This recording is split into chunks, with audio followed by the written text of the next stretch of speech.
Hello, Reactor Hey there. Mark. We are live. We are So live.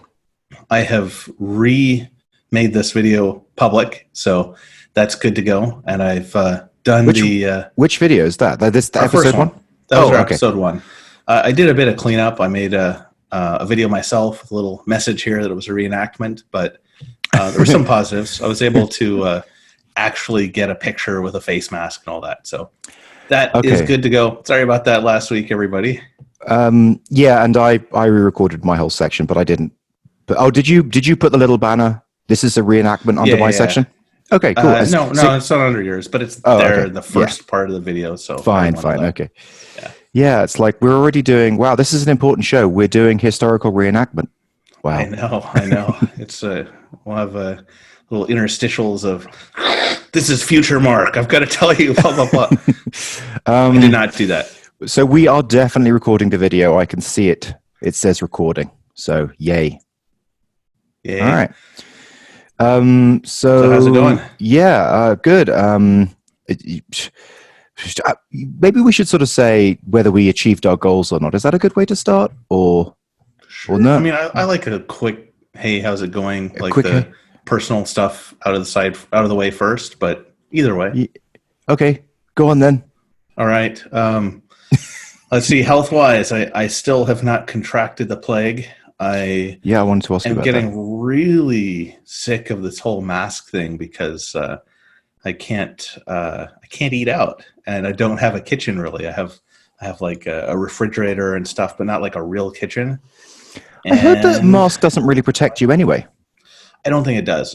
So my mother is a doctor or hospital administrator, I think now, but she's talked about this before, and it's way back in the day during after SARS. But a mask is not it's not easy to use correctly, and if you reuse it, which almost everyone does, or if you don't have it sealed properly, like reusing it, you'll have all this bacteria from you breathing on it previously, like over the day, and that's actually really attractive to a lot of viruses. So it's not it's not an easy thing. Although if you've got the right kind of mask and you know what you're doing, like if you're in an operating room, then absolutely.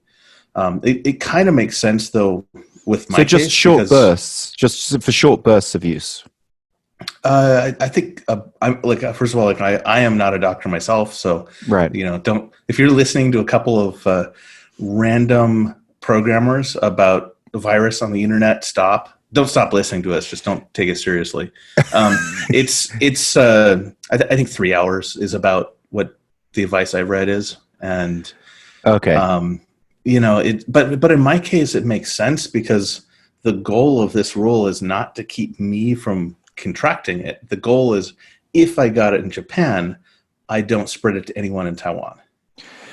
Well, that's very noble of you. But I mean that's the Taiwanese CDC that just on your wear it when you go out. on your last point, like I doubt that anyone's going to see this during the time of coronavirus because this is what episode 6 or 7 or something, and there's no way we're getting this out anytime soon. The rate we're going out. It's going to be a much bigger deal in the U.S. say in May than it is now okay. in March. Okay, so it might be very timely. My estimate, I could totally be wrong, but if I had to estimate what the odds are of like a widespread outbreak appearing in almost every single state, like maybe say 40 plus states, I would say it's about a 95% chance. Like right now it's just Oregon, but I think it's basically already out of containment, and you've got South by Southwest that is a conference with 415 or 445,000 people last time, and they're still planning on going. So So do you think? So if I was to be traveling next week to Denver, what would be your recommendation about should I just not go and do telecommute instead, or should I go? I'm curious to hear your thoughts. That's hard to say. From California to Denver. So the two biggest, like the two areas where there definitely are outbreaks are California, like Northern California, and Oregon, I believe. So like you're probably not in much danger in Denver yet, although who knows, because the incubation time is so long. I would say, like, you're not going from a super high risk place to, or Well, there is. the risk differential between Southern California and Denver is probably not that big. I forgot to So, tell you an important variable in this calculation. With diabetes and being 50, yeah. my increases of death, if I catch it, actually go above 10%, which is I like think quite that's if significant. you're hospitalized. But yeah, you definitely don't Oh, want to is mess it? with it. Diabetes hurts. Like, I think after cardiovascular problems, diabetes is like the number one extra risk. Hmm. That said, 50 is not that old. Most people that are actually dying from this are, like, old, not middle aged. So So maybe I think, I should risk it for a biscuit. well, I would say for you personally, like, to keep yourself safer, because there are two things. Like, one is, like, what's the responsible thing to do for everyone? Because, like, Hmm. you don't want people to be like, I'm 22. What do I care? And then catching it and giving it to their grandparents and killing Right. them. So you one factor is that, and on that aspect, I would think you're going from a place to another place that both have similar risk profiles as far as we know. So I wouldn't worry too much about the travel itself, Yeah. but I would, I would wash my hand. I would actually, even if you just stay in California, I would be really careful about washing your hands every time you eat, before you're eating, and don't touch your face unless you've just washed your hands, Hmm. and then wash your hands after. Like, I think that is the number one thing you can do. And don't go to, like, a conference with 400,000 people. Yeah. Okay. So that's my thought. I'll get it all out of the way right now because I'm pretty sure that I've been touching my face today and I haven't been out, so we're okay. But yeah. All right. Well, I'll think about it. Take it under advisement. So any more personal stuff? Yeah, actually, one other thing. This is actually a massive headache for me, which has had a very negative impact on my goals. That is my very elderly grandmother, who raised me, actually, Hmm. is getting she's getting a guardian herself because she's so old, and so she has a court appointed guardian. And part of what needs to happen for this is, we need to sever a connection between my bank account and hers. She helped me open it because I was abroad and couldn't open one due to know your customer laws, like Patriot Act, all that stuff. And that's the bank account that all my Stripe stuff goes through. So Oh. I got an email from my uncle that was like, you should take the money in the account out as soon as possible, because, like, we can't keep this linked thing. And I was like, no, don't shut it down. Okay. So you need to open up a new account then? Yes, possibly. So I need to not close this one now. I'm hoping to Yeah. go to the US this summer, and then then I can open a new account and close this one, deal with all that if necessary. Possibly I can just get the link between the accounts severed, because I did live in the US after then. The account's been open for a long time, so I talked to Chase support. And I'm Oh, yeah. working on that, but it's been surprisingly Byzantine and frustrating. Yeah. So Yeah. that's the whole personal drama, but it's been time consuming, Yeah. and also, a little bit tough, because it's tough seeing a person that raised me getting so old. They need someone helping them full time. So Mhm. Yeah. Yeah. Yeah. We've just had two grandparents die within the last month. Your grandparents. Well, George's grandfather and my grandmother, but she had been Georgie was super close with her grandfather. Actually, he's an interesting dude. He worked for Aerojet and machined parts that went to the moon. So he Whoa. basically built, machined a number of, like, fuel pipe. Like I think the thing he's proudest of was the elbow, like the elbows on the fuel pipes. So he cool. sort of made them with his own hands in a machine, which is kind of cool. Before there was, like, I don't know, automated ways to do that. I'm amazed we got to the moon with like 60s technology. Right? That blows my mind. That's why, Lost is, I love that show, Lost, because of the depiction of that kind of, that's the level of technology it was, you know. I've never watched Lost, actually. Oh, yeah, Lost really, like it's almost like a cast member is the 60s tech, you know. That's kind of a cool thing about it. But yeah, and my gran basically, wow, she stopped recognizing us about 5 to 7 years ago. How old was she? She died at 95. Wow. But she sort of lost her way at about, you know, just before she was 90, you know. That's the worst. Yeah, it's really bad. So, you know, I'd met with her a couple of times, and she did meet Jack, you know, but that's my kid who's 5 now. But you know, there was no cognition there, so it was just like, wow, just sort of seeing someone who just doesn't know you. Sometimes it's hard to know whether you're in a personal conversation or a recorded conversation.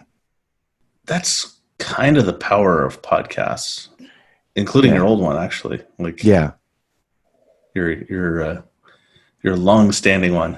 Oh, because because it's personal. To me, so they're like two kinds of podcasts I really like. One is Tyler Cowen, where he just unloads information on you, and he's a like really crazy smart guy who reads like almost a book a day, and he's like you know, leading economist and super super widely read. Then the other kind that I really like is like texting, where it's like as I've said a few times, it's just like these little points in this picture of these two people's lives and relationship, and yeah, like I think that you're sort of following really an arc, yeah. But the good, another good thing about podcasts is that you can you can be personal, like in a show like texting or a show like this, but you do get the option to edit, which is kind of cool. True, you know, which is great because sometimes, so you can kind of skirt that line of being super personal, and then if you do cross the line, you can it doesn't matter because as long as you remember to edit it out. I think there was only one time in like 300 plus episodes of texting, because I do the editing of that. There was one time where I missed something that Jason said, and you know, he didn't want it out there.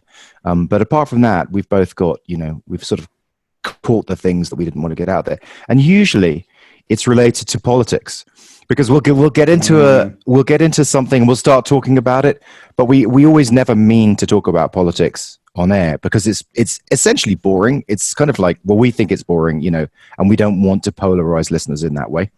So a lot. But anyway, all right. So onto the priorities, or onto the progress report. I guess. I mean, did I give my personal update? The main thing for me is for health. So my goals were, it's sort of my goals are kind of intertwined with my with my personal progress report. Okay. But basically, what I had said I was going to do was some more mock-ups for Taskflow, and I was going to swim 2 times, and I swam no times. And but the reason why I wanted to swim was to mainly get control of the blood sugar situation. And I did do better with the blood sugar situation. So whereas the week before, I've got this great, because, you know, I've got this continuous glucose thing. So the week before, I was basically, you know, 80% high. 80% of the time I was out of range. Well, this last week, since we last spoke, I've been 70% in range. So that is actually a great improvement.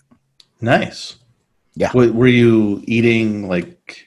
I've just been really mindful. Yeah, just basically minimal carbs, essentially minimal carbs, and I'm trying to up the amount of greens, and that's really it. I would have asked if you were going carnivore diet, like everyone seems to be, except I remember you were talking about going all vegan. Yeah, but I can't. That's hard. Yeah, it's super hard to do all vegan. I mean, I'm aspirationally want to do it, but there's so many I don't know. Every time I try it, I do end up eating a lot of carbs, and my blood sugar goes woo.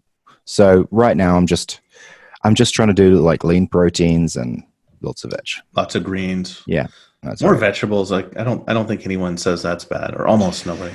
I would have been basically 90% in range if I didn't have a birthday and my work sent me this beautiful bottle of red wine. And then I drank that bottle of wine with Georgie, and then my resolve went and I ate like, I don't know, That's five beautiful C's chocolate candies. And that literally knocked me off course for 2 days. So, so it wasn't the wine, it was the food that the wine led you to eat. yeah, exactly. Like alcohol is problematic in that way. Mm. Mm. So yeah, show us what's going on with the state of React. Okay, let's see here. So I did not launch the analytics thing. I did get the email automation started. Okay. I did a bunch of contract work, which was all like Absinthe, GraphQL stuff, and that's something I've been doing for a while. But I did learn a bit from it, so that was cool. Also, since I'm fairly low on cash at the moment, which was why I was doing the contracting as well, I have started an email campaign, which is for it's not like a launch like I did for Black Friday, but this one is just for the new people who signed up on Alchemist Camp after Black Friday. Because I don't want to like send a promotional sequence to people all the time. It would annoy me if I were one of the people getting them. So instead of that, I'm just doing like one big Black Friday a year because everyone expects that, and then one pitch probably every 3 months for people that have never been pitched before. Yeah. I think that is a strategy, but from what I know, from what I understand, there's this concept of keeping a list warm. Mm-hmm. And if you do that, and I'm exactly the same as you, and I know a big part of the reason why I don't keep the list warm is because it's like a lot of effort to sort of do that. You know, it's a lot of effort to think about it. Sending out like big updates of like, here I made this and this and this, and here's a new features is actually like it's pretty well received, but it's always something I delay doing. Okay, so so I'm thinking of Amy Hoy 30 by 500, who's basically in some ways the master of keeping a list warm. So have you ever been on any of her emailing lists? Yeah, and it worked. I bought 30 by 500. So they have like sequences of content, and they write content, I think, on a regular basis, because new stuff seems to just keep coming out forever. So I literally think they sort of write, one thing every 2 weeks, which is some sort of thought piece about bootstrapping or about making money online. And it's just giving this constant stream of giving you insights. Now, I will agree that like after a year of that, it was just too much. I was just like, okay, I can't be on this list anymore. They do both. I think they do some like broadcasts of what they're working on right then, but they also have a lot of evergreen content. I hate that word, but they have a lot of evergreen emails that are useful anytime, and it doesn't matter if you're reading them like 2 years or 5 years after they were written. But I wonder, can a list like yours? So I'm curious, like, can a list like yours and mine, because I'm going to do a nugget push, and it's basically against a cold list of 4,000. I just wonder, like, what the difference would be if we had been keeping it warm in that way. The conversions, I don't know. Well, I do keep mine vaguely warm because I keep sending out broadcasts, but it's not super often. And then I've got the intro course on my site. Yeah. So people can request that, and then I send them, and they're like 3 different tracks based on how advanced they are. And between all of that, I don't think anyone forgets who I am. But the aggressive thing that I was thinking about doing that I haven't done yet, but I'm seriously considering, is on Alchemist Camp. I've been thinking about making it. I can't think and type at the same time. Episodes. So I've been thinking about making it so that there are notifications for things that you haven't gone through yet. So Mm. say if someone say if someone's been following this this series for making the reactor site, and they've gone through these videos, and I put out another one, they don't know about it yet. So I just have a bell up here at the upper part of the screen. So and then basically turning that notification system into like, sending it out through different channels. Well, the phase one would be just having the bell here, so it's like, oh, there are like 4 new things that I haven't seen on the site before. Yeah. So people will check it out when they visit, and maybe visit more often. But the more aggressive thing to do would be actually email people that there are new things that have happened. That's like what Indie Hackers does. I think that's a great idea. I think it's funny you say it's aggressive, but it doesn't sound aggressive to me. I have an internal resistance against doing it, because when I got those Indie Hacker emails, I was like, whoa, like, I don't care about these notifications. I go to the site and I see notifications. Why am I getting this, this extra stuff in my inbox? But a lot of other people are different, apparently, and I think it may have helped their growth from what they've said. But isn't Indie Hackers a different content set than yours? So yours is very subject specific. So like if they're in a course, they're in a course, right? They're in a subject area. For my site, I don't have that set up, but Lyricast does that. Lyricasts. Like maybe that's what you should do. You should have a button that's just like, like take course or something like that, so that they are associated with that stream of videos, and then they get content that's super related to what they want in their email inbox. Yeah, I don't think I'm actually in the middle of anything except for this one, which he's already finished. Yeah. But I believe when there's something new in a series I'm already doing, they email, or at least there's an option. To me, that seems like that would be really powerful. Yeah. And I think tracking like lessons completed and all this stuff, like, yeah, even without email, I think that'll help. So yeah, that's completely. that's on my list. Nice. Right. So I started the email automation, and I've started a sequence on ConvertKit for the people who've never been pitched yet. Yeah. So far, it's only like 450 people on it, but so far the open rate's over 40%, and the click rate's higher than unsubscribe and all that. So great. That seems good. My learning goal was to dig into the Laravel Git course, and I have not done that. Instead of doing that, I've been messing around with Tailwind UI or Tailwind CSS, and looking at Tailwind UI. Yeah, and that looks pretty. I mean, if you converted to that, I haven't, but I got on the front page of Hacker News with it. Have you? I don't know. Maybe you didn't see that one. Oh, you posted that? No, I did see it. I looked through that, but I didn't realize it was you who posted it. But yeah, I want to buy it. I'm pretty sure I'll buy it. It's like $249 to get both of them, and I'm sure it'll save me enough money or time to make up for it. It's just I'm not doing a lot of contracting at the moment, so. But it would change it would really professionalize what you're doing. Yeah, the thing I wonder is, can I adapt it to my color scheme? If I can do that, then it would super be worth it. Oh, for sure. Yeah, for sure. Yeah. Tailwind. It's funny. Tailwind UI. The way that they do things is the way that I build my CSS frameworks. Super similar. You like utility, yeah? Because I like Tailwind CSS because it just creates these utility classes. So you just do sort of shorthand for padding or whatever, and then you just add it as a class.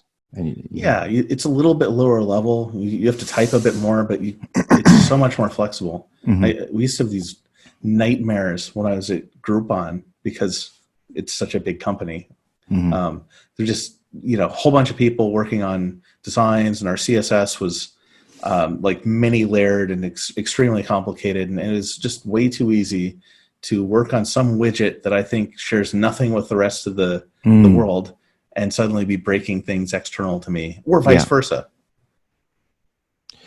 And that's what's nice about Tailwind. It basically, the responsibility of style ends up at the HTML level, essentially. Yeah. I have not built anything more for Reactor, unfortunately. Okay. So I would say my week so far was one out of the two big ones happened, and the other two were both a whiff. Okay. Cool. Well, I guess we'll do me then. Yeah. Let me just screen share here. Take over from you.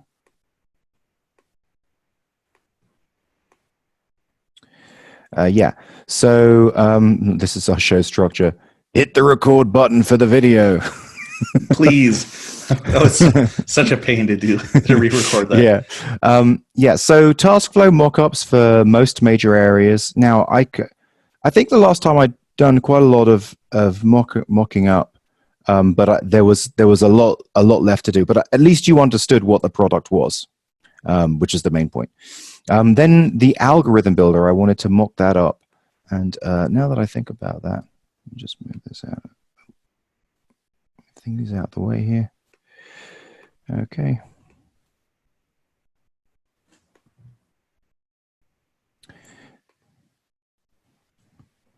Yeah, so I did look at the algorithm builder. But before I get into that, what I wanted to tell you is something you said last show kind of struck a chord in me. I was really down on what you said, but the more I thought about it, the more I realized, wait a second, that is the way to go. So you were like, okay, are you going to build this and use this yourself? And I was down on that and said, no, I'm going to do the usual thing where I basically create a landing page, send it out to beta list, get like 250 signups, speak to people. But this is why the mental model stuff is so important. I've got one for this week too. Oh, great. Which one helped? So it's the where is it? What's the Elon Musk one? I can't believe I don't even have First it in principles. Here. Yeah, do I have it in there? Yes. It's first under principles. Improve Lives. First principles. So basically, product solution, first principles. So, but even just first principles as a general model. So first principles is like where if you're going to do something that's already been done before, the typical way that people do it is they go, okay, I'm going to stand on shoulder of giants. I'm going to like look at the sort of the historical record, and I'm going to build on that. Well, first principles basically says, get rid of that. Like, this is a whole new time. There's a whole new bunch of technologies. There's a whole new way of looking at things. Let's throw all that out the window and just start from scratch. And can we find more optimal ways to do this, to solve this problem? Well, that also applies to yourself. It applies to me because I'm now in a pattern where my pattern is to do something, launch it on a website and do that. But when I go back to first principles and think, wait a second, do I need to do that in this case? Like, the reasons why I do that are not really valid in this case. Like, one reason why I recommend people to do that is to prove that they can build an audience. Well, I don't need to do that. I kind of already proved that. You have an audience, right? Right. I have an audience and I've already done that.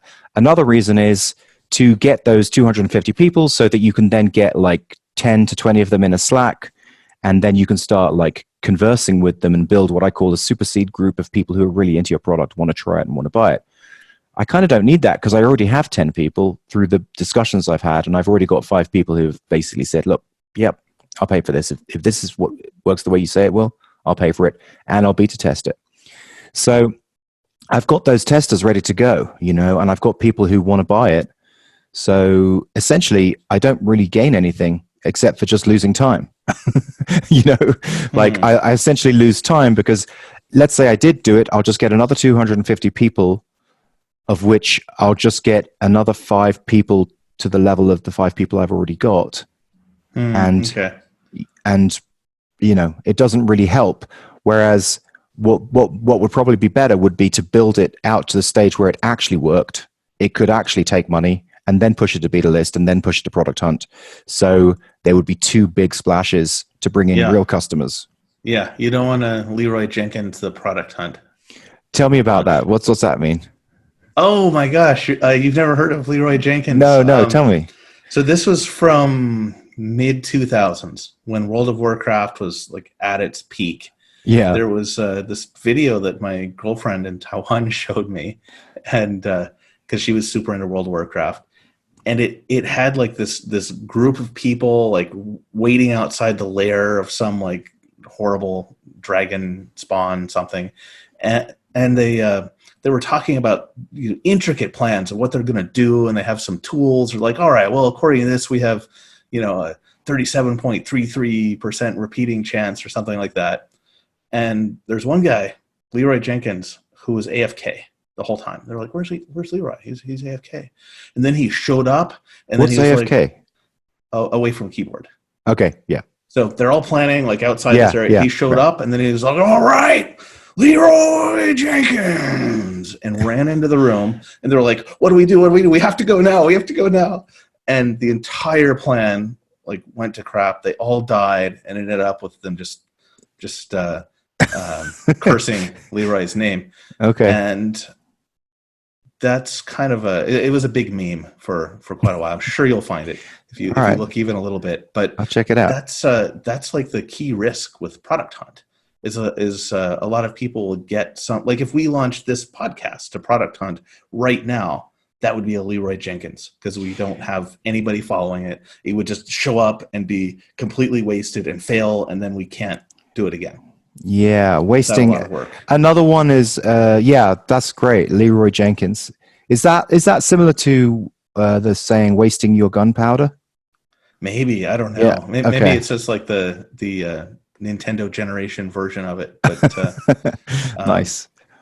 All right. Yeah, Leroy Jenkins. Okay. Yeah. So, but anyway, what I meant with all that though is that you don't want to get this big group of people ready to try a thing and then give them junk, and then have wasted all of those people who are ready to try it. Yeah, exactly. And well, so with beta list, you can, the traditional way to use beta list is to sort of just say join my wait list, and they don't, so they're not really expecting a product a lot of the time, and they'll join the wait list. Okay. But that's sort of the point of it. But you can use it in the same way as Product Hunt, where if you do have a working product, you can just post a beta product there as well. So yeah, so I think that'd be good, and it does drive a significant amount of traffic, and you will get on the front page if you pay money. So I think, yeah, I'm gonna not Leroy Jenkins it. Yeah. Okay. So where was I? Yeah. So I'm gonna build it. I'm going to try it, and then I'm going to get it out to those 10 people who I'm already talking to. And also, by the way, maybe 11 people, because you're one of them. You said you'd. Yeah, for sure. And so, I do really want this to have an impact on people. So I'm, to help them work smarter and just work smarter instead of harder. So hopefully it will help. It sounds like it already helped you just in deciding to do something with Nugget, right? That's or just the put basic in more time right now, right? Yeah.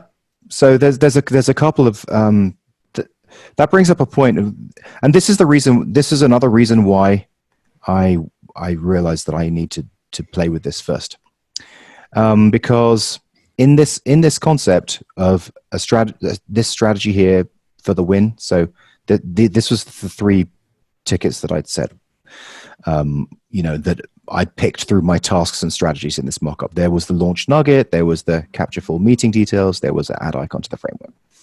Well, what I have since realized is that because we're saying that the bulk of these ingredients, I'm calling them ingredients. Okay. So they are strategy ingredients. So these ingredients might be custom and unique depending on the strategy that you create or the strategy that you use. I realize that might be a bit of an overload. So I need to play how that's going to work. My hope was that you could click into strategies, and that you could browse around different strategies, and all of your tasks would be ranked differently according to strategy. But what I've realized is that's kind of not possible, because a strategy only works if the ingredients are part of that strategy and you've flagged those ingredients.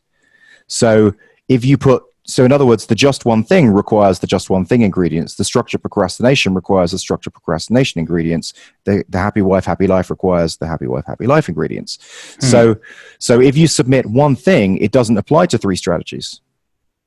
So you could have a lot of common ingredients, and then the default strategies would all be covered. That's right. Yeah. But that's what I need to sort of work through. And so one mistake that I've made multiple times before is working on a product idea that I can't technically make. Oh, it's just not technically ready for it. And I can't actually solve the problem. And so then it becomes a decision. Okay, do I want to build another task management tool that's just like standard, or if I can't do this well, do I just want to build another, well thought out task management tool, or am I not really into it anymore? Do you know what I'm saying? Mm-hmm. Yeah. So I guess, by the way, I get the impression you're not the kind of person who's happy just taking something out there that works, making your own version of it, just cloning feature by feature by feature, and then using your marketing abilities to get some part of the market. Well, yeah, exactly. Well, no, I'm definitely not. And the reason why I think it's important to have some kind of news source. I mean, I know that I'm only trying to get 4,000 customers, but I still think that this to-do/task management system should have some kind of unique ingredient, because I think of like markets like Photoshop layers, and it's like, so the whole market is the document, the Photoshop document, but like if you can find a new layer in the document, then that makes your life much easier. If you're just on the same layer as a bunch of other people, that's like, okay, it's super hard, because then it just becomes like, okay, who can market to those same people, and you're probably up against people who are just probably better at it than you. So, but if you can get to a different layer, then you just need to find different people who are looking at it, who want to use this thing for different reasons. So, most people want to use to-do lists and task management lists just to get stuff done. But what I want to do here is I want to help people save time and create a better life for themselves. And I really want to focus on that aspect of it. Yeah. So it'll be a different audience or different slice of the audience than most to-do lists. Exactly. Or most, not to-do lists. Exactly. Yeah. And I'm happy to just my revenue goals are not like build $1 billion company. It's just like get 5,000, 10,000 a month. It's like, just want to create that basic flywheel revenue. Well, for now, at least. I don't know. Yeah, one of my good buddies does a screencasting site similar to mine, but it's for blockchain tech. And he's been getting great YouTube growth the last 6-7 months. And he was like, I broke 2,000 this month, got 2,400. And then last time I talked to him, he was like, I was feeling pretty depressed. And I was like, well, what did you do for the month? He was like 2,800, but I thought it would be 4,000. So it's like, it's like he just adjusted so quickly to the current level that it was like this pack to be unhappy had just become more difficult. So yeah, it's that plateau. You getting past that plateau. It is a thing, but I get what you're saying. Sorry, yeah. So basically, I did want to talk about the algorithm builder. So I wanted to basically mock up a way to create that. So, and you've already seen this, but just wanted to talk through it. Go. You said something about you wanted a formula to keep everything out of 100. Yeah. I got that. I spent 10 minutes on the line with Jason Roberts, who basically said, he's like, dude, can't you ask me a real question? This is so easy. You just do this, this, and this. What method did you take? So basically it's, let's just see. All right. Where is it?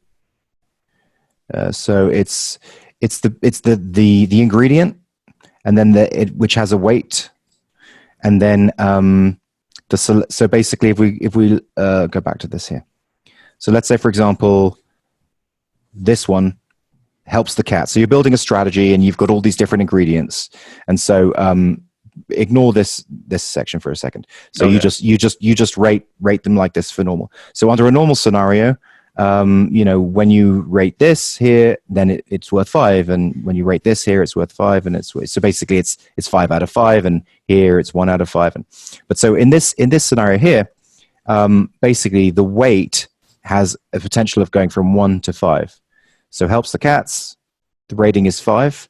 So that means if I click 1 here, it's actually worth 5. So this now has a score of this is 5 out of 25 versus this being 1 out of 5. And so to get the 100 score, basically you sum all of the okay. You just sum all of the things, and then you basically just divide by the total possible score. I thought you were trying to get more of a normal distribution, or do something to change how the weighting worked. I did. Yeah, that's really straightforward. Yeah, this is super straightforward. But this is changing how what this does mean is it means that I can make helps the cats more important than task size.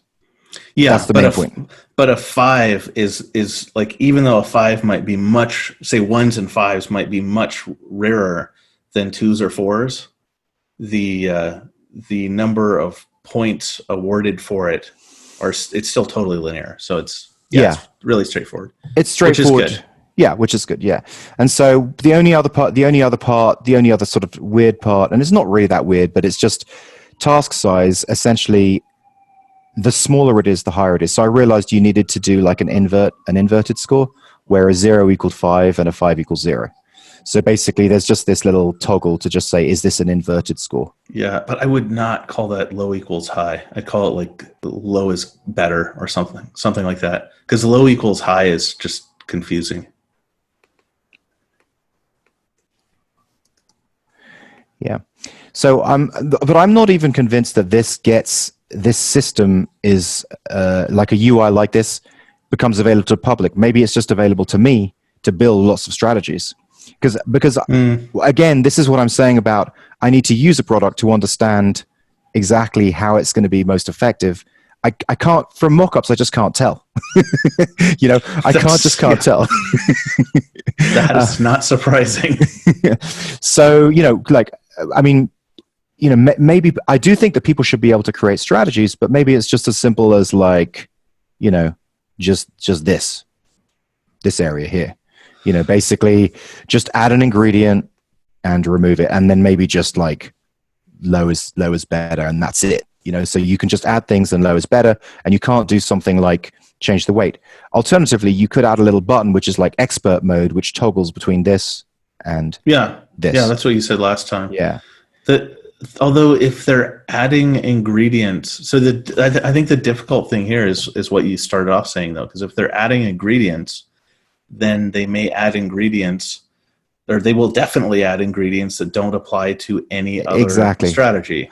And the part that I need to test is that still valuable when you basically add a task? So you click the little plus button, you add a task, and you get a drop down. You essentially get a drop down list that's something like this. You can basically just select a strategy that you want to assign that task to. Because when you think about it, that might actually make sense, because happy wife, happy life, you really don't want that. You really do want that to be just, that's how I'm thinking about that task. I have another thought. I don't think you would necessarily want to assign it to just one task, because there are a lot of ingredients that people might add that are ingredients because of their worldview. And those ingredients would still cut across everything. Maybe someone's ingredient might be, I don't know, might be leads to better backward reflections at my deathbed. And if that's the strategy, right, you could apply that to every single task. It's like, what will my reflective self feel about this in the future? Or if maybe someone's ingredient is good for their development as an ethical person. And again, that could apply across everything. And maybe what you should do is when there's a new ingredient, like instantly pop up some kind of UI so they can just like go down the list of all of their current strategies and assign how much impact that ingredient has on those. Well, yeah, yes, exactly. And I'm glad that you said that, because this is sort of what I'm thinking. Like, I don't know until I use it exactly how all that's going to work. So, for example, one thing I was thinking was, okay, maybe it's like when they add a task, they can kind of got ingredients that they regularly use, and when they select ingredients, it's sort of like this. It sort of does this, like, like a suggest thing. So it sort of brings up like a suggest list of the strategies that now apply because you selected that ingredient. So it's not like you select a strategy, it's more like you're sort of seeing what strategies it's now applying to with that ingredient. I thought that was another way, so Yeah. like a sort of auto suggest concept, except it's not suggesting, it's just informing. Or by default, the strategy or the new ingredient could apply to every strategy. And if they don't want it to, then it's just like a 0 value. Because then you'll get something like, 4 times 0 plus the rest of the ingredients and weights. So that means because the other piece that I'm thinking about is I want to make it so that I'm imagining 1,000 people using it, and remember I was talking about the caching issue, and so I want to try and avoid the scenario where there's like map reduce functions running in a job queue to basically work out the rankings and all that. I really want it to be able to do rankings on the fly just through a select, and that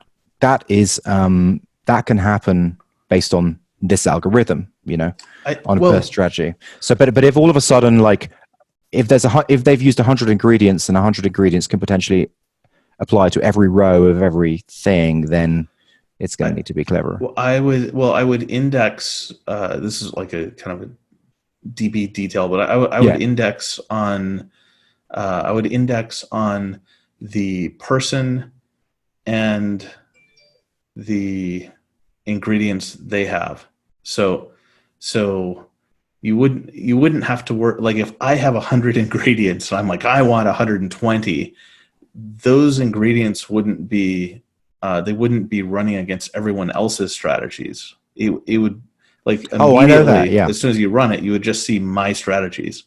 So unless you have someone who has like 100, but still I don't think that can work. I still don't think that can work because if they add stuff and then it's like this, a strategy is only really useful because of the sort of whitelist aspect of it. If all of a sudden I had a bunch of like unrelated stuff that could affect this score, and then you're asking people to go through 30, 40 strategies to sort of take out ingredients from that. So you're sort of saying it's a blacklist versus a whitelist. Wait, I'm not sure which way it is. What I'm saying is, like, if you add an ingredient, that should apply to every single strategy. It could apply with 0 weight, but it'll still. I think logically you still want to have it mapped the same way, because if you have a separate list, I guess see how it works. But I think if you have a separate list for each one, it's going to be more complex. So basically, if you were like makes wife happy, if you add that could somehow apply to everything. So what it would be for makes high. Okay, so whatever task, like take out the garbage, that would have makes wife happy with some positive value, like maybe it's 2 or something. But then you'd have something else that's like something that only you care about, like say work on my drawing project. Then that would just have a makes wife happy value of 0. Okay. I'm not fully. I need to sort of see it in action to understand it fully. But so when I was saying, when you add tasks, you can kind of select one of these. I wasn't sort of meaning that your task would be assigned to that. I was just meaning that by selecting that, it pops up the relevant ingredients. And those ingredients may apply to other strategies. Almost definitely. Yes. So what I was imagining was you click add task, you click a sort of a strategy that you think that it's going to be most likely to apply to. It's going to pop up these things. You select these things, and then underneath it, you sort of see other strategies that it begins to apply to. You can click on one of those, then that brings in the ingredients for that one if you want to. You know, so then it sort of makes it easy to just keep it tight to what you're sort of thinking about. Now, obviously, things like, you know, super generalist things like just one thing or it's good for my business will probably have similar ingredients across those types of things. And yep. Sorry, go ahead. Well, I was saying, would you have a like a many-to-many relationship between this, like the ingredients and the strategies and like this conversation is a lot like that conversation where we had where I did not have this. So this is like this conversation right now I have in my head like that's true. I have this blurry cloud of like I have a problem. I have a problem, and the problem is I've got I think I've got a thesis that I think these strategies will be important to people, but I have no fucking idea how it's going to work. Yeah. Well, however you do it, like you'll need a way to keep track of which strategies and which ingredients are related to each other for which people. Yes. So there are three things. And so basically the one problem is I don't want to overwhelm. Another problem is I want to be able to scale this up so that thousands of people can be doing like a select at the same time, and it's doing that on the fly without me having to run big job queues in the back end, which constantly go through and like let's say one person adds a new task, then it has to run a job queue to re-rank everything in their system. Like I don't want that back end job map reduce thing. I want to hopefully just do it on basically a simple SQL select and put the algorithm into that, and so that it just works on the fly. Adding a task should never be a problem. Like the problem is the person you talked about who has like hundreds of ingredients and strategies and is adding more of those. Yeah. So okay. So that's that. Let's see. Was there anything else that I mocked up? So skins. Oh, I was talking about skins last time. I said I think this system should be skinnable, and you know people should be able to do whatever skin they want. And I've realized that isn't good thinking. It should really just basically have a light mode and a dark mode, because as bloggers talk about it, it should have a brand basically. There'll be no brand because bloggers will use it and they'll select one skin that they find interesting, and then it'll just look different everywhere. And like VS Code or something. Right, and that's not sensible. So I've made it super easy to skin, which is what I want to show you actually. I think that's the kind of thing you could always do later anyway. Yeah. Like you could get it really big and then add some like crazy customizations. So I've started building out the whole CSS for it, and so I'm just doing the skin is just like this is it. This is what you do for the skin, and then that will basically skin the whole thing. Just keeping it super light. So you may have noticed. Here we go. This is just the basic thing, and there's a light mode and a dark mode. And I'm just going to base all the kind of components and stuff that I add is going to be based on this simple skin system. This is what I was talking about, building up the framework. So just go view source there. By the way, stop me if this isn't interesting. Oh, no problem here. I was just distracted thinking about the ingredients and the power users. So one other thing that I do, which you might find interesting, is I essentially don't use any graphics. Like I do everything in line. So like an SVG will happen in line, and the reason why I do that is because it just means that that the whole page load is just like one or two requests. Right. So you get everything, and it's one or two requests, and it's just keep it super simple. And plus, also, it's easy to get these SVG graphics into JavaScript as well, and you can just kind of insert them that way. But So this is the like the style. So I just sort of build out the things that I need one at a time. So like this is not really a reset, but it's just a super simple basic, and then grab the fonts, and then these are utility classes to make it easier for me to change the leading, the font size, the font weight. So it's just like converting CSS into another language, which is basically what Tailwind does. Yeah, yes, just slightly higher level. Now, but one thing that I've found really, really useful to do is to create responsive versions of some of these things. So, for example, for all my padding top and padding bottom, I create a. Let me find it. Okay, this is responsive padding. So where I will say, normally padding top of 10. Under a responsive situation, that height will change depending on screen width. So if it's an 800 width, it will turn into 7. And if it's a 600 width, it will turn into 5. So that has the effect of, so you see this hello world thing here? So that has the effect of auto giving me responsive stuff. I see. Yeah. So you're not using any Flexbox or Grid?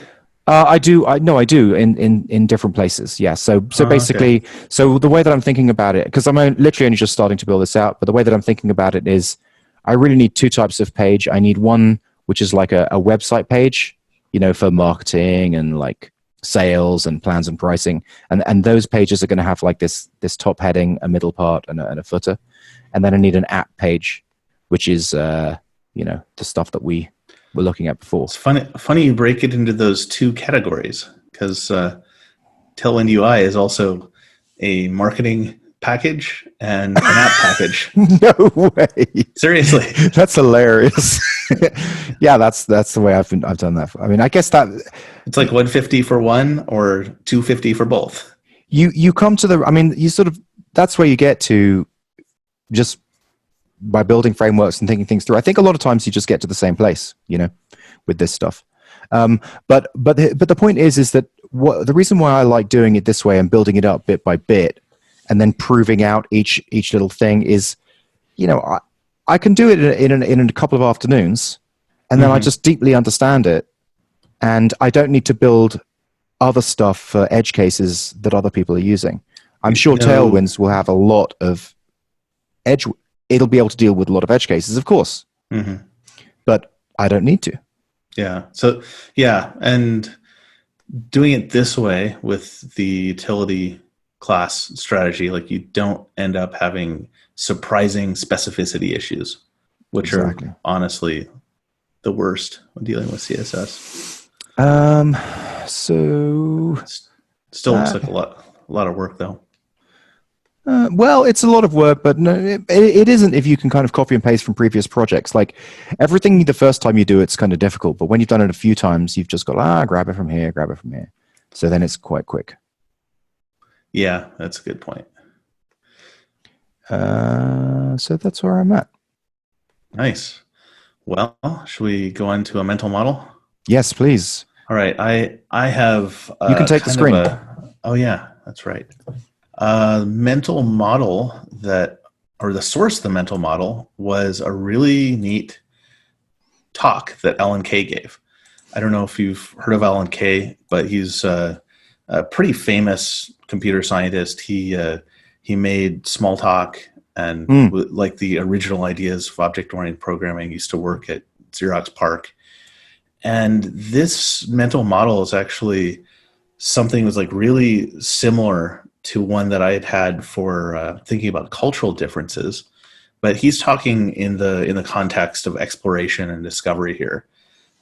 There's some things that he likes to talk about, like Leonardo da Vinci was one of the most intelligent people that ever lived, but he struggled for years and years and years and years trying to make an engine or a combustion engine, and failed to. But Henry Ford, he wasn't anywhere near as bright, but he did. Like, how could he do that? Well, he had a lot of insights that Newton came up with, and then using those superior tools, he was able to do things that even Leonardo da Vinci couldn't do before. So Alan Kay talked about this idea of this red plane. You can just imagine it lying flat on your table or something like that. or flat on the ground. And as people go around trying to find solutions to things, they can wander one direction, wander another, have some missteps and pitfalls. They're trying to get to some sort of optimal solution. And then one point they encounter something that just does not fit what they understand, or maybe they just got done with a run or meditating or something like that, drugs, they're in a different state of mind.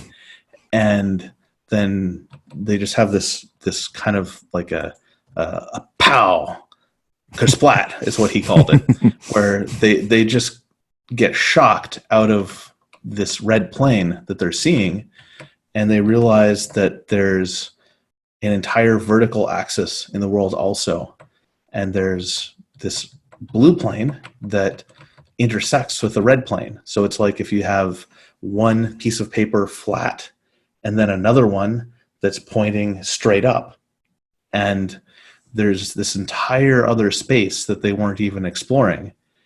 And the reality that they saw is basically, or the red plane, which was their whole reality they saw, was basically just a projection of this red-blue space onto just red. So like projection into one less dimension, kind of like we are three-dimensional and our shadows are two-dimensional.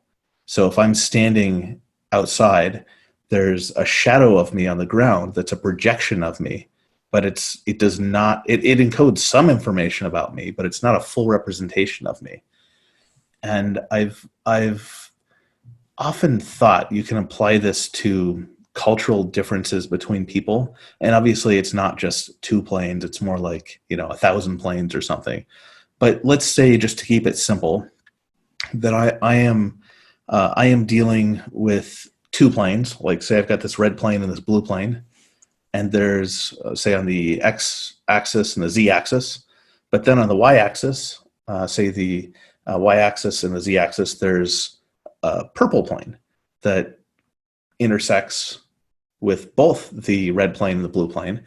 And maybe a native Chinese speaker only sees the blue plane and the purple plane, and they don't see the red plane. And I see the red one and the blue one, and I don't see the purple one. So whatever they are doing, whatever is in their mind, I'm just seeing the projection of that onto the common plane that we share, which in this case would be the blue plane.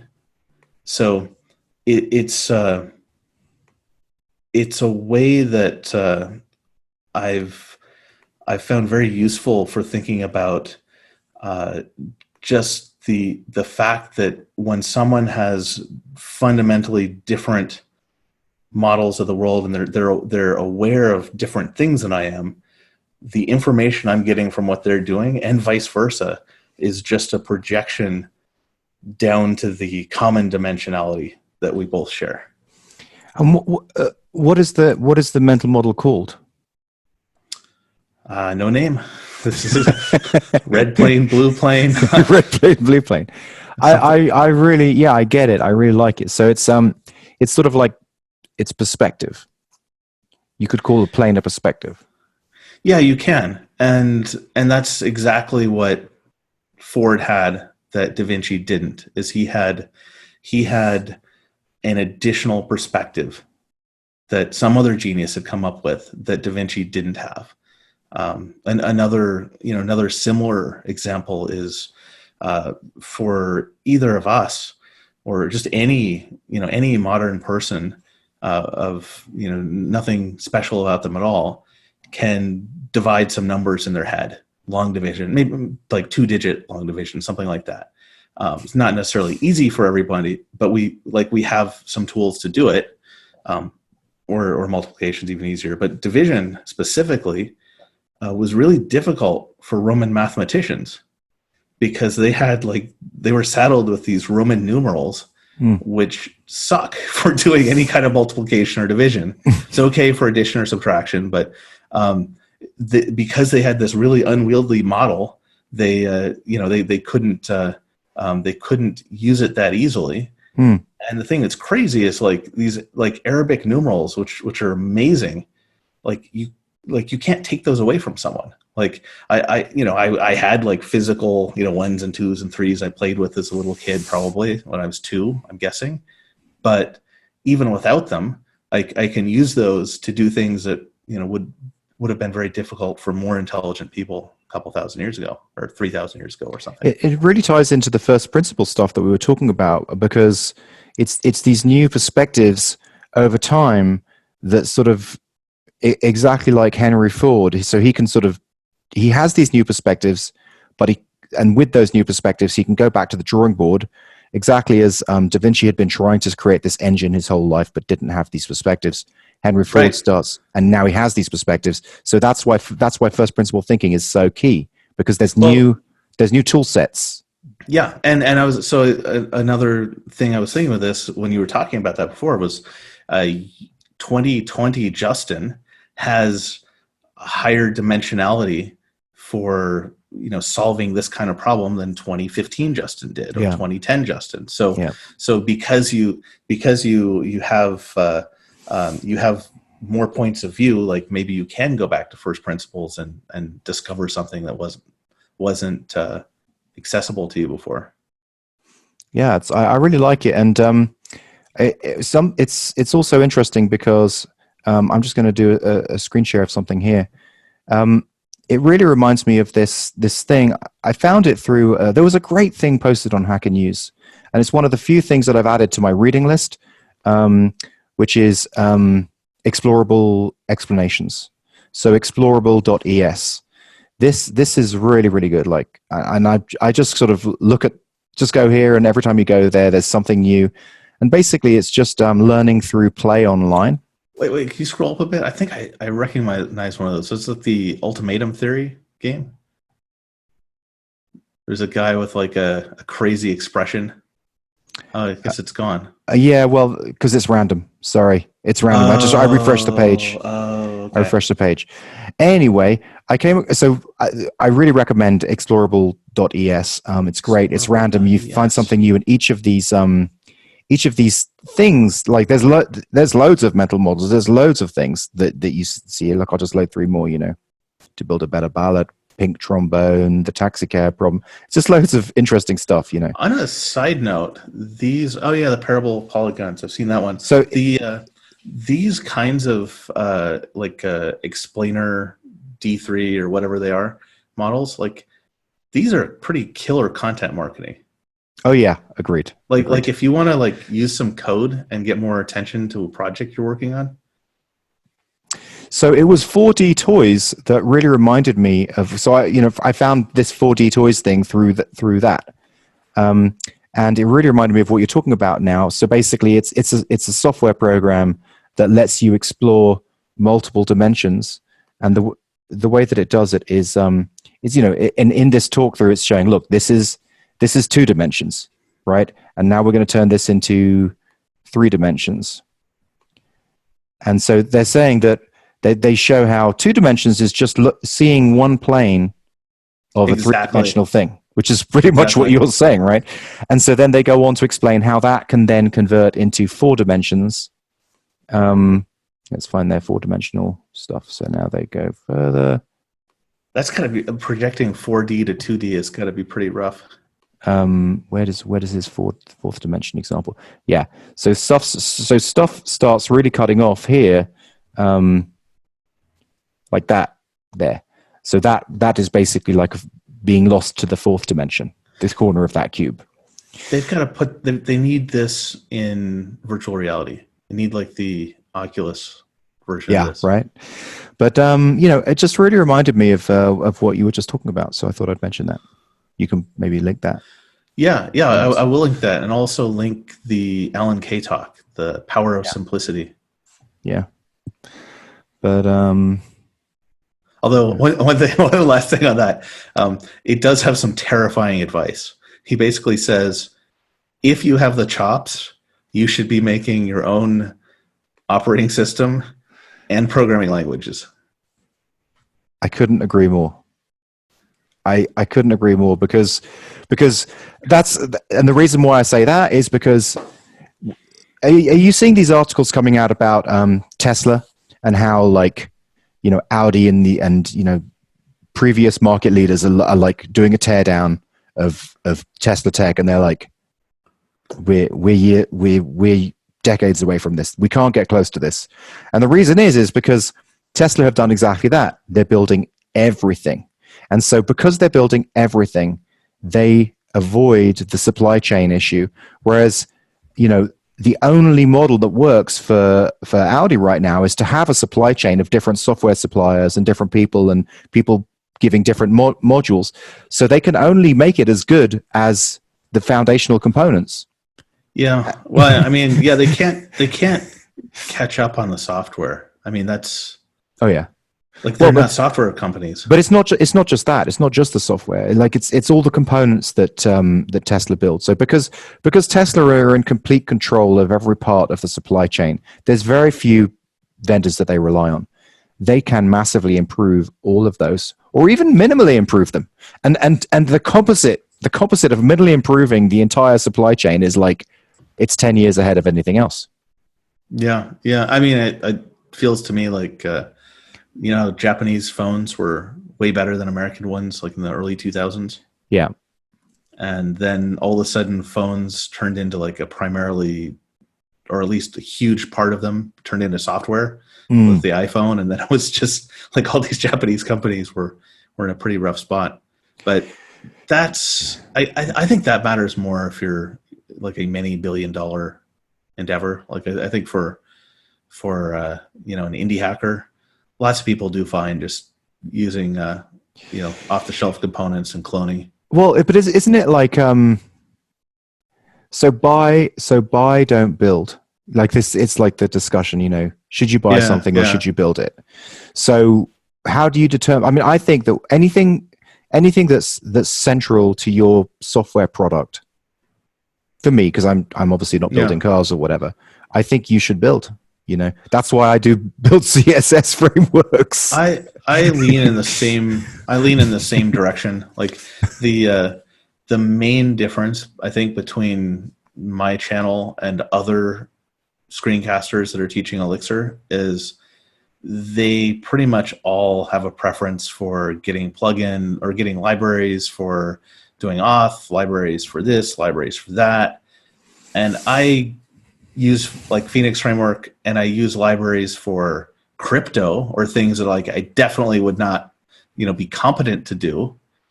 But I don't really like pulling in tons of libraries to do everything. That's probably why I didn't stay in JavaScript.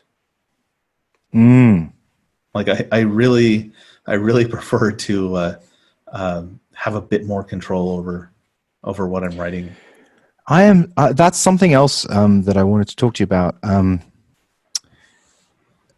It would seem that Taskflow probably should be a single page web app, and then But I don't want to start it out that way. I'm going to start it out being just HTML, and then I guess I'm going to convert it to single page web app over time.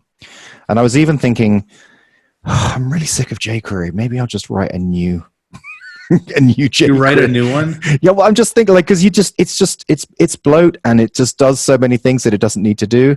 And with the work on Speak, I basically did that stuff because I didn't want to rely on jQuery or any other library, because it's a widget that plugs into everyone's website. So I needed to be able to. It needed to be like completely independent. Right. Yeah. So.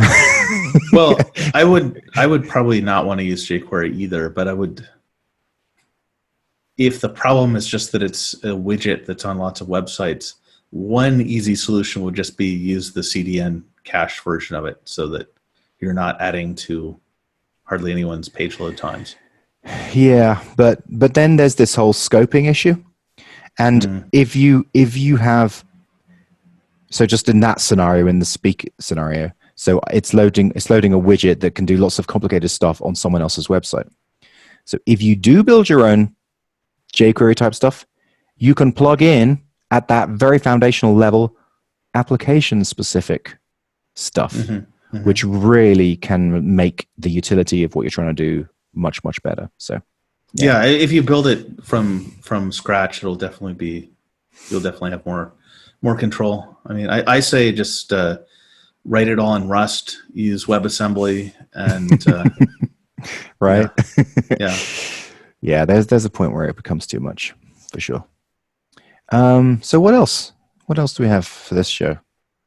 What else? I think. Oh, I guess our plans for next week. Or Yeah, our goals. goals. Yeah.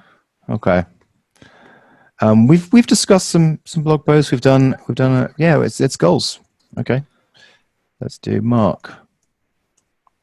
What you got? All right. Yeah, that pains me that my name auto completes to marketers, but okay. So I had analytics alpha launch. I'm going to move that down to the last spot here, but I'm not going to delete it. Building Reactor site, yes, I've got to do that. Start the email automation is done. I do need to record some Alchemist Camp videos, and I also need to get some contracting done. So contracting. This is where I really would like to see one day when I've built this app out, you have these things here with the ingredients and the rankings next to them and see, are you making optimal decisions? Because I think it's just so difficult to look at those and go, okay, yeah, the thing I should do first is record some AC videos. It's like, well, where is that? Okay, where is that coming? So this one is coming from the time bomb, or whichever one you had that I suggested actually have a lit fuse on it. Right. Like I can only go so long without making videos before people are like, "Hey, I'm paying you for videos. Where are the videos?"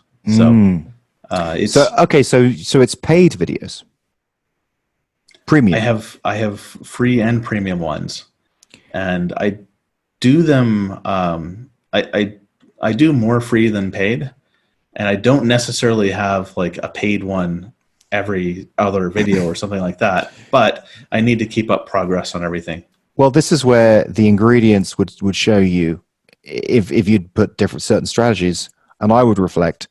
The paid ones are the important ones here. Like, the free ones don't matter because you've already got loads of free ones bringing in people. The only thing that matters is the people who are paid and the people who you want to convert to paying customers. I think the free ones matter more right now because if you look at my YouTube analytics, like I get way more when I've been releasing more videos, and month by month, like there's a momentum. And I think every time I go more than a week without releasing a video, there's a real price that I pay for it. Like looking longer term, I can just see like, wow, I had a big gap here, and look what happened to my traffic, which had been on an upturn. Then I did more, and it's like, it's okay. YouTube kind of punishes so then you. The opposite, only the free ones matter. Don't make any paid ones. Yeah, right now I'm in the middle of a series right now, and it's a free series. Yeah. So previously, this is an experiment. Previously, I did like a Phoenix 1.4 chat server series where the first part was all free, and then the last 4 or 5 episodes were paid. And I've done that twice. And now I'm doing an experiment where I'm doing an entire free series, which is on the videos for the Reactor website. And then after that, I'm going to do an entire paid series on Absinthe GraphQL. So I know the order of the videos I'm going to do. I know the next several are going to be free, but the sooner I get done with those, the sooner I'm making more paid stuff. So this is not like my income goes to zero if I am out for a week, but it is a sort of thing where I really do have some urgency, and it's. So do you think that you should nail it down to the free and the paid, even just in a priority list, because should that say record some free AC videos versus record some paid AC videos? To me, they seem like it's tasks that have they achieve 2 different things, so they sort of need to be ranked separately. My paying subscribers want these too. Yeah. Like the one I picked is the one that everyone voted for, and a lot of people who paid voted. Show us the voting thing again. Yeah. That is alchemist.camp/requests. And you'll see more data here than if you're looking at it yourself, because I'm an admin. Mm-hmm. But yeah, I've basically got a difficulty and a cost, which I've assigned myself. Oh, so you're creating your own little kind of task flow here. Yeah, got it. I already did, but the difference is I can go in and see like who voted how many votes, and see some people are like using their vote every single week. They're like they want that. So this is what I can see. So do a series on what's that called? Absinthe. Absinthe. Absinthe. Like Okay, the drink, right? Yeah. Yeah. Absinthe graph QR. Cool. But I think that's really cool. This system. There are usually some in here. Oh, here's one, to be determined, because I haven't actually given this deploy Phoenix app to Oracle Cloud free tier compute. I know I haven't ranked that one yet because I don't even know how hard that is. So Yeah. So that's the system I have. So this one got approved first. I'm gonna do all these, then I'm gonna do all of these, then I'm gonna pick the next highest one, which is probably gonna be a DigitalOcean deployment series. Mm. And then after that, I'll do a JSON API project. And all the while, I may do one-off videos if I'm inspired by something. Like I've got a couple lined up related to ConvertKit because I've been doing a lot of stuff with ConvertKit. But the overall, like the videos which I feel obligated to make are already in order. So all I need to do is just regularly spend time on it. Yeah. So that's the top priority because I didn't do any this past week. Mm-hmm. And it's also going to be nice to get the Reactor site out sooner. These two are kind of linked because I'm making videos, and then once I've done all the videos for everything I've built, then I have to build more to make more videos. Okay. So Analytics Alpha Launch isn't even going to get a look in. I mean, should it even be on the list? It's going to be on the list. So 1 and 2 are like the really serious priorities. I always want a learning priority at number 3. And this time is still going to be more on Git internals. Mm-hmm. So that is the plan. Record some Alchemist Camp videos. But I mean, do some contracting. What are the chances of Analytics Alpha Launch actually you doing any work on that between now and next week? That's a good question. I think the chance of me launching it is low. The chance of me doing some work on it is pretty high. Okay. And I may actually buckle and buy Tailwind CSS depending on how this email launch sequence that's in progress goes, because or buy Tailwind UI because that would speed up making the landing page and all that stuff. Mm-hmm. They don't let you have a free version to play with, and then you buy the CSS framework is already free, I think. Okay. I think yeah and there's some simpler components that are free, but this got it. So the UI it's like that other startup UI project. Got it. And it's based on Tailwind. Got it. Okay. I didn't realize that. Yeah, I've used that startup. Did you know the startup framework I'm talking about? Startup design framework. So these were the first guys who made these kind of frameworks, and they built it on Bootstrap. And so you can go and create these blocks, different things, and you just sort of do a drag and drop. And they have a generator. So where is the design modo generator? So I bet it included JavaScript as well then. Yeah. Oh yeah. It includes everything. Yeah. So Tailwind UI doesn't. Okay. So this generator, you just basically go ahead and you sort of go, oh, okay, I want like a header, and I want going to do a contacts, and you just sort of do that, and then you can sort of build out the whole site for free to sort of see what it looks like. And I think this is an amazing way to make sales, by the way that they've done this. And so you basically go ahead and generate it, and then you kind of need to buy the framework then to get it for reals. But you can just get straight in here and start building stuff and seeing what it looks like. That makes sense. Yeah, because after someone's invested a bunch of time fiddling with that, then they're going to want it. Right. Like Namecheap almost could have done that to me on the logos. Like after I made that reactor logo, they could be stop. You need $5. We need Yeah. $5. Yeah. That's interesting. I've never really gotten into any, like the only real WYSIWYG-ish tool I've used was the old Mozilla one. I don't know if you remember that. There was like an email client like Thunderbird or something, and there was Vaguely. Yeah. there was like a web browser, and one thing it included was a web page editor that was sort of WYSIWYG. Nice. Yeah, well, this just, you can't edit things. You can just drag blocks, and then it basically outputs the HTML, CSS, and JavaScript required. And then you've basically got a whole website built. You just go in and change the text. Yeah, it seems like a landing page maker, basically. Basically, yeah. Landing. Yeah, because this is the, again, like this gets you 80% of the way there really quickly. But then when you want to actually do stuff, anything that isn't any of this stuff, now you've got to learn their framework. What does this do? What does that do? Understand all their components. It's like that last 20% is super slow. And not very transferable knowledge either. Yeah, like right. Learning like some framework built on top of Bootstrap. Yeah, right. But yeah. So cool. So your goals? Oh, my goals. Yeah, that's a good point. Let's see. Yeah, it's not, you can't just like fiddle with a cool website to avoid that part of the call. Okay, so I think with Taskflow, I want to get. You know what? I think what I want to get is the CSS and HTML done to cover like 80% of the use cases.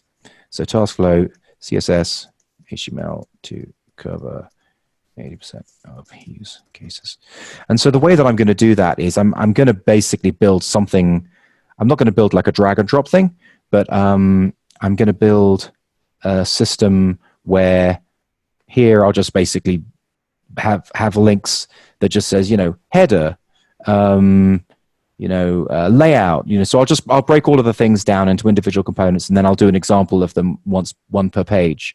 So I'm just going to basically build the framework, the UI framework essentially is what I'm going to be built. So that's what I'm saying. So Taskflow, CSS, HTML, UI framework. That still seems like a lot. Well, it's not a lot it's just a week. I mean, basically, so if I build that framework in a week, then essentially I'll be done on that part, and I'll have I'll just be able to just plug it into a database and start making it work. I guess if you've got previous code you can borrow from. Yeah. I mean, or just previous experience. I mean, to like, how long would it take to build out? How long would you estimate it would take to build out all this stuff, all this like UI stuff? I'm not sure. I'd have to. I mean, probably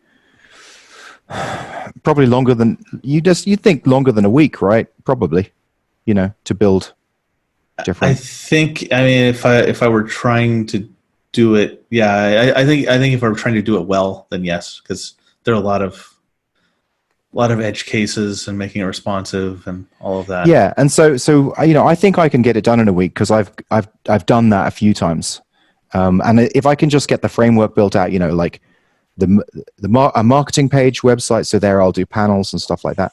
Let me try and find can you take over the share for a second? Okay, yeah, I'll take over the share again. So for example, for my day job, this is essentially what I'm going to do. So for my day job, like I built all the different HTML components out first. So for example, like layout, this is, understanding, okay, this is how the layout works. Like, so there's 3 columns, this is how just building that stuff out.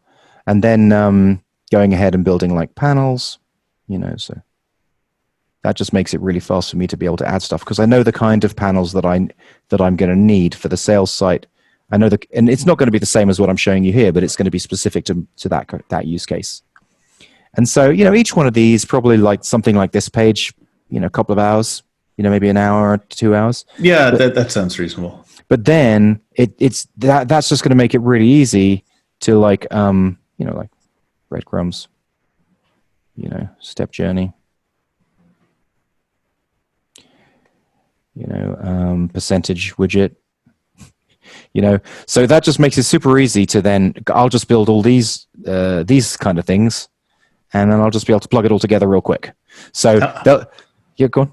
How much time do you have to work on Nugget in a normal week? Or I mean on Taskflow or whatever side project in a normal week?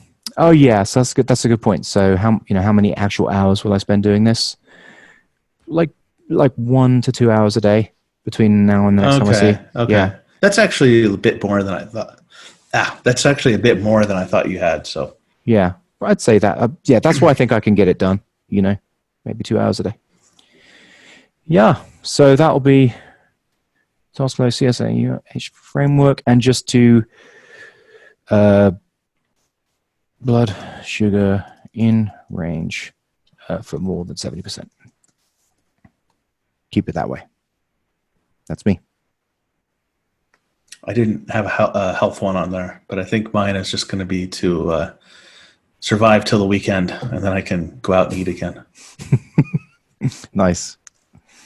All right. So I guess that is everything. Yeah. Okay, then see you next week. Live long and prosper.